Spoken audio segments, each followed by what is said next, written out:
Welcome to Sri Rajiv Gandhi IAS academy. Friends, இந்த வீடியோவில் மே 15ஆம் தேதிக்கான கரண்ட் அஃபேர்ஸ் எல்லாமே பார்க்க போகிறோம். சரி, வாங்க பார்க்கலாம். ஃப்ரெண்ட்ஸ், இந்த வீடியோடைய நோட்ஸ் எல்லாமே கீழே பிடிஎஃபாக டிஸ்கிரிப்ஷன் கொடுத்துருக்கோம். அதெல்லாமே கிளிக் பண்ணி டவுன்லோட் பண்ணிச்சிங்க. அப்புறம் நம்ம டெலிகிராம் குரூப் லிங்க்மே கீழே டிஸ்கிரிப்ஷன் கொடுத்துருக்கோம். அதிலேயுமே கிளிக் பண்ணி ஜாயின் பண்ணிங்க. நம்முடைய டெலிகிராம் குரூப்பில் கரண்ட் அஃபேர்ஸ் குயிசஸ் நடத்திட்டு வரோம். நீங்களுமே ஜாயின் பண்ணி அட்டெண்ட் பண்ணிக்கலாம். ஓகே, சரி வாங்க பார்க்கலாம். ஃபஸ்ட்டு, 2026ஆம் ஆண்டிற்கான பிரிக்ஸ் கூட்டமைப்பின் தலைமை பொறுப்பை ஏற்ற நாடு எது? இதற்கான ஆன்சர் இந்தியா. இப்போ பார்த்தீங்க அப்படின்னா, இந்த ஆண்டு பிரிக்ஸ் கூட்டமைப்பிற்கு தலைமை தாங்குகிற நாடு நம்ம இந்தியா தான். ஜனவரி 1ஆம் தேதியிலிருந்து இந்த ஆண்டு நம்ம தான் தலைமையில் இருக்கிறோம். இப்போது ரீசெண்டாக பிரிக்ஸ் வெளியுறவுத்துறை அமைச்சர்கள் கூட்டம் இது புதுடெல்லியில் நடைபெற்றது. இதற்கு அவங்க ஒரு கருப்பொருள் கொடுத்துருக்காங்க. அது என்ன அப்படின்னா, தாங்குதிறன், புத்தாக்கம், ஒத்துழைப்பு மற்றும் நிலைத்தன்மைக்காக கட்டமைத்தல் அப்படிங்கிறது தான். இப்போ பிரிக்ஸ் பற்றி பார்த்திங்க அப்படின்னா, பிரிக்ஸ் இது 2009ஆம் ஆண்டு தொடங்கியிருந்தாங்க. அப்படி தொடங்கும்போது 4 நாடுகள் மட்டும்தான் இணைந்து இதை தொடங்கியிருந்தோம். பிரேசில், ரஷ்யா, இந்தியா மற்றும் சீனா. அப்போ நம்ம இந்தியாவும் சேர்த்து தான் இதை தொடங்கியிருக்கோம். இதை நம்ம ஞாபகம் வச்சுக்கணும். அடுத்தது 2011ஆவது ஆண்டு தென்னாப்பிரிக்கா நாடு இதில் இணைந்திருந்தாங்க. 2024ஆவது ஆண்டு எகிப்து, எத்தியோப்பியா, ஈரான், ஐக்கிய அரபு அமீரகம் இந்த நாடுகள்லாம் இணைந்திருந்தாங்க. அப்புறம் லாஸ்ட்டாக 2025ஆவது ஆண்டு இந்தோனேஷியா இதில் இணைந்திருந்தாங்க. அப்படி பார்க்கும்போது இப்போது பிரிக்ஸு மொத்தம் எண்ணிக்கை எவ்வளோ அப்படின்னா 10 நாடுகள் இதில் இருக்குது.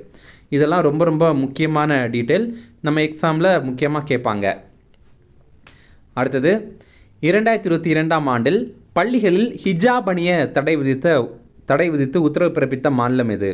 இதற்கான ஆன்சர் கர்நாடகா. இப்போ பார்த்திங்க அப்படின்னா, கர்நாடக அரசு 2022ஆவது ஆண்டு ஒரு உத்தரவிட்டிருந்தாங்க. என்னென்னா, பள்ளிகளில் ஹிஜாப் அணிய தடை அப்படிங்கிறது தான் அந்த உத்தரவு. இப்போ அந்த உத்தரவை திரும்ப பெற்றிருக்காங்க. அப்போ இதன் மூலமாக மாணவர்கள் அவங்க யூனிஃபார்ம் கூட சேர்த்து தலைப்பாகை அணியலாம், பூநூல் அணியலாம், ருத்ராட்சம் அது கூட அணியலாம், ஹிஜாப் போன்ற மத அடையாளங்களை அணிகிறதுக்கான அனுமதி அவங்களுக்கு வழங்குறாங்க. ஃப்ரெண்ட்ஸ், நம்ம ராஜீவ்காந்தி ஐஏஎஸ் அகாடமியில் இந்த ஆண்டு நடைபெற போகிற டிஎன்பிஎஸ்சி குரூப் 1 பிலிம்ஸ் எக்ஸாமுடைய டெஸ்ட் சீரிஸ் ஸ்டார்ட் பண்ணியிருக்கோம். ஸ்க்ரீனில் தெரிகிற நம்பருக்கு நீங்கள் கால் பண்ணி பேசி இதில் ஜாயின் பண்ணிக்கலாம். அதே மாதிரி இந்த ஆண்டு நடைபெற போகிற டிஎன்பிஎஸ்சி குரூப் 2 எக்ஸாமுக்கான பிலிம்ஸ் டெஸ்ட் பேட்சுமே ஸ்டார்ட் பண்ணியிருக்கோம். ரொம்ப குறைந்த கட்டணத்தில் நம்ம இதை வழங்குகிறோம். ஸ்க்ரீனில் தெரிகிற நம்பருக்கு நீங்கள் கால் பண்ணி பேசி ஜாயின் பண்ணிக்கலாம். அடுத்தது, இந்தியாவின் முதல் உள்நாட்டு 5ஆம் தலைமுறை போர் விமான திட்டத்தின் பெயர் என்ன? இதற்கான ஆன்சர் ஏஎம்சிஏ. இப்போ பார்த்திங்க அப்படின்னா, நம்ம இந்தியாவில் ஒரு 5ஆம் தலைமுறை போர் விமானத்தை உருவாக்க போகிறோம். அந்த திட்டம் தான் ஏஎம்சிஏ அப்படிங்கிறது.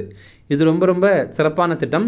இது பார்த்திங்கன்னா 15,803 கோடி ரூபாய் மதிப்பில் உருவாக்க போகிறாங்க. இப்போது இதை உருவாக்குறதுக்கான உள்கட்டமைப்பு பணிகள் இருக்குல்ல, இதை பண்ணுறதுக்காக ஆந்திர பிரதேசத்துடைய புட்டபர்த்தி அப்படிங்கிற பகுதியில் அடிக்கல் நாட்டியிருக்காங்க. இந்த ஏஎம்சிஏ இருக்குல்ல, இதை டிஆர்டிஓ மற்றும் ஏடிஏ இணைந்து இதை செயல்படுத்துகிறாங்க. டிஆர்டிஓ அப்படின்னா defence research and development organisation அப்படிங்கிறது. ஏடிஏ அப்படின்னா ஏரோநாட்டிக்கல் டெவலப்மெண்ட் ஏஜென்சி அப்படிங்கிறது. அடுத்தது, கலா மற்றும் கவசம் 3.0 பாதுகாப்பு மற்றும் வியூக உரையாடல் மாநாடு எங்கு நடைபெற்றது? இதற்கான ஆன்சர் புதுதில்லி. இப்போ பார்த்திங்கன்னா, கலா மற்றும் கவசம் ஹிந்தியில் கலாம் அண்ட் கவச் அப்படின்னு சொல்கிறாங்க. இந்த ஒரு மாநாடு இது புதுடெல்லியில் நடைபெற்றது. இதற்கு அவங்க ஒரு கருப்பொருள் வைத்திருக்காங்க. அது என்ன அப்படின்னா, taking Jai forward with I2 அப்படிங்கிறது. இதில் ஜெய் அப்படிங்கிறது என்னென்னா, ஜாயின்னஸ், ஆத்ம நிர்பா பாரத் மற்றும் இனோவேஷன் அப்படிங்கிறது. I2 அப்படிங்கிறது இண்டிஜினைசேஷன், அப்புறம் இன்டர்நேஷ்னல் கொலாபரேஷன் அப்படிங்கிறது. இதில் ஜாயின்னஸ் அப்படின்னா எல்லாரும் சேர்ந்து கூட்டாண்மையாக இதை பண்ணணும் அப்படிங்கிறது. ஆத்ம நிர்பா பாரதா அப்படின்னா என்னென்னா தற்சார்பு அப்படிங்கிற அர்த்தம். இன்னோவேஷன் அப்படின்னா புத்தாக்கம். இண்டிஜனைசேஷன் அப்படின்னா வெளிநாடுகளை சேர்ந்த தொழில்நுட்பம் அப்புறம் முறைகளை நம்ம நாட்டுக்கு ஏற்ற மாதிரி மாற்றணும் அப்படிங்கிறது தான் இண்டிஜனைசேஷன். அப்புறம் இன்டர்நேஷ்னல் கொலாபரேஷன் அப்படின்னா வெளிநாடு அளவில் நம்ம கொலாபரேட் பண்ணணும், அதாவது எல்லாம் இணைந்து பண்ணணும் அப்படிங்கிறத தெரிவிக்கிறாங்க. அடுத்தது, கால பைரவா ஆளில்லா போர் விமானம் எந்த நாட்டில் உற்பத்தி செய்யப்பட உள்ளது? இதற்கான ஆன்சர் போர்ச்சுகல். இப்போ பார்த்திங்கன்னா, இது ஒரு ட்ரோன். இது பேர் கால பைரவா அப்படின்னு வச்சுருக்காங்க. இது நம்ம இந்தியாவில் உருவாக்கப்பட்ட முதல் செயற்கை நுண்ணறிவு ஆளில்லா போர் விமானம். இதை உருவாக்கின அமைப்பு பெங்களூரை சேர்ந்த flying veg defence and aerospace அப்படிங்கிற நிறுவனம். இப்போ இதை எங்கே ப்ரொடியூஸ் பண்ண போகிறாங்க, நிறைய ப்ரொடக்ஷன் எங்கே பண்ண போகிறாங்க அப்படின்னா போர்ச்சுகல் நாட்டில் தான் பண்ண போகிறாங்க.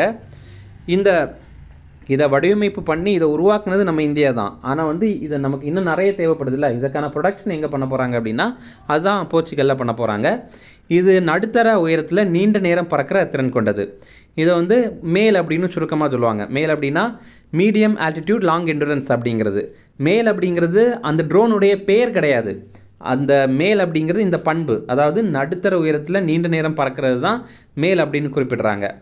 அதாவது மீடியம் ஆல்டிடியூட் லாங் எண்டுரன்ஸ் அப்படிங்கிறது தான். இது 3000 கிலோமீட்டர் தூரம் வரைக்கும் செல்கிற திறன் கொண்டது. 30 மணி நேரத்திற்கு மேலாக பறக்கிற ஆற்றல் வாய்ந்தது இது. அடுத்தது, உச்ச நீதிமன்ற இணையதளத்தில் சேவைகளுக்காக அறிமுகப்படுத்தப்பட்டுள்ள ஏஐ சாட்பாட்டின் பெயர் என்ன? இதற்கான ஆன்சர் சூ சஹாய். இப்போ பார்த்தீங்க அப்படின்னா உச்ச நீதிமன்றம் புதிய முன்னெடுப்புகள் சிலது எடுத்திருக்காங்க. ஒன்று பார்த்தீங்கன்னா ஒன் கேஸ் ஒன் டேட்டா அப்படிங்கிறது, இன்னொன்று சூ சஹாய் அப்படிங்கிறது. இதில் ஒன் கேஸ் ஒன் டேட்டா அப்படின்னா என்னென்னா, நம்ம இந்தியாவில் இருக்கிற அனைத்து நீதிமன்றத்தில் இருக்கிற டேட்டாவையும் இணைத்து ஒரு வெப்சைட்டில் வெளியிடணும் அப்படிங்கிறது தான் இதோடைய அர்த்தம்.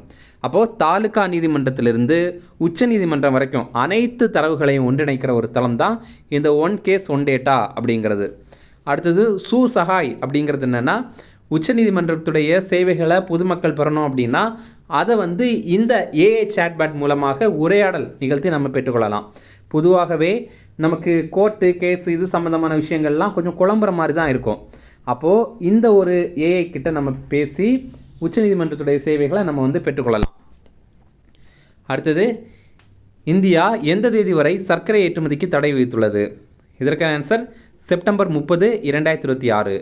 இந்த ஆண்டு செப்டம்பர் 30ஆம் தேதி வரைக்கும் வெளிநாடுகளுக்கு சர்க்கரையை வந்து ஏற்றுமதி பண்ணுறதுக்கு இந்தியா தடை விதித்திருக்கோம். உள்நாட்டு விநியோகத்தை உறுதி பண்ணணும், அதே மாதிரி விலையை கட்டுப்படுத்தணும். இதனால தான் இந்த மாதிரி பண்ணுறாங்க.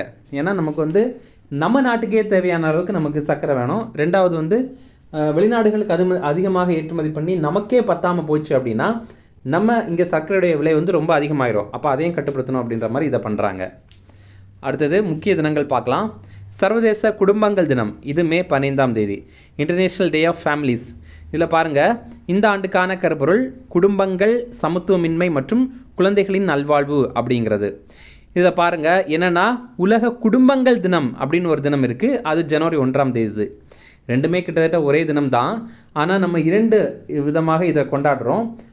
நம்ம எக்ஸாமில் வந்து இதில் எது கொடுத்துருக்காங்க அப்படிங்கிறத வைத்து நீங்கள் வந்து ஆன்சர் பண்ணுங்கள். ஆப்ஷன்ஸில் எது கொடுத்துருக்காங்க அப்படிங்கிறத வைத்து ஆன்சர் பண்ணுங்கள். அதுவே உலக பெற்றோர்கள் தினம் அப்படிங்கிறது ஜூன் 1ஆம் தேதி. அப்போ அது வேறு. பெற்றோர்கள் அப்படின்னா நம்ம அம்மா அப்பாவை மட்டும்தான் குறிக்கும். ஆனால் குடும்பம் அப்படின்னு பார்க்கும்போது அம்மா அப்பா தம்பி தங்கை தாத்தா பாட்டி எல்லாரையும் சேர்த்தது தான் குடும்பம். இனி ரிவிஷன் பார்க்கலாம். 2026ஆம் ஆண்டிற்கான பிரிக்ஸ் கூட்டமைப்பின் தலைமை பொறுப்பை ஏற்ற நாடு எது? இதற்கான ஆன்சர் இந்தியா. அடுத்தது, 2022ஆம் ஆண்டில் பள்ளிகளில் ஹிஜாப் அணிய தடை விதித்து உத்தரவு பிறப்பித்த மாநிலம் எது? இதற்கான ஆன்சர் கர்நாடகா. அடுத்தது, இந்தியாவின் முதல் உள்நாட்டு 5ஆம் தலைமுறை போர் விமான திட்டத்தின் பெயர் என்ன? இதற்கான ஆன்சர் AMCA. அடுத்தது, கலாம் மற்றும் கவசம் 3.0 பாதுகாப்பு மற்றும் வியூக உரையாடல் மாநாடு எங்கு நடைபெற்றது? இதற்கான ஆன்சர் புதுடெல்லி.